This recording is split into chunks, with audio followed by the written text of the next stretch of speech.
আচ্ছা, তোমাদের কি মনে হয় একটা সম্পর্ক কিসে চলে? দেখো, গাল ভরা তত্ত্ব দিয়ে তো লাভ নেই।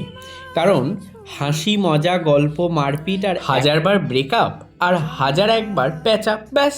আর কি এর বেশি কি কিছু লাগে? তোমরা কি বলো? আসলে এই ভাঙাচোরা দুনিয়ায় থেকে যাওয়ার ইচ্ছাটাই আসল। ব্যাস, এভাবেই খুনসুটির মোড়কে 12 পার। এই যে সারপ্রাইজ দিতে চলে এসছে। আমি ভেবেছিলাম ওদের বাড়ি যাবো, আর বিকালবেলা ওই চলে এসছে। ঠিক হয়েছে যে কিছু কিনতে পারিনি। যাই হোক, এটা এখন ও নিজেও নাকি খোলেনি, তো একসাথেই খুলবো। সব থেকে ভালো যেটা করেছে সেটা হচ্ছে এইটা। এটা অলরেডি একটুখানি খেয়েছি। আরেকবার খা।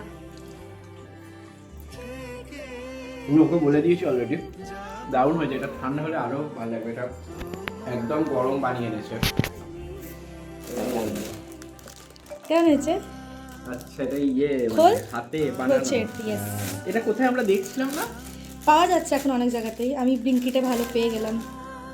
কি মিষ্টি দেখতে হয়েছে এটা। আমি দেখলাম এমনি ফুল দেওয়ার থেকে এটা দিই, হ্যাঁ না?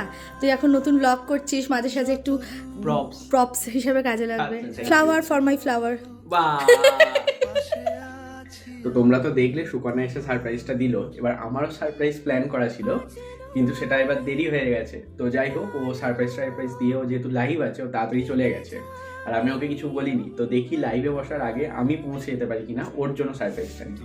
দেখো, শো অফ করার থাকলে আমরা কোনো বড় রেস্তোরাঁয় গিয়ে এমনি দিনটা স্পেন্ড করতে পারতাম, কিন্তু একটা হেলদি সম্পর্কে এই ছোট ছোট হাসি মজাগুলোই ম্যাটার করে।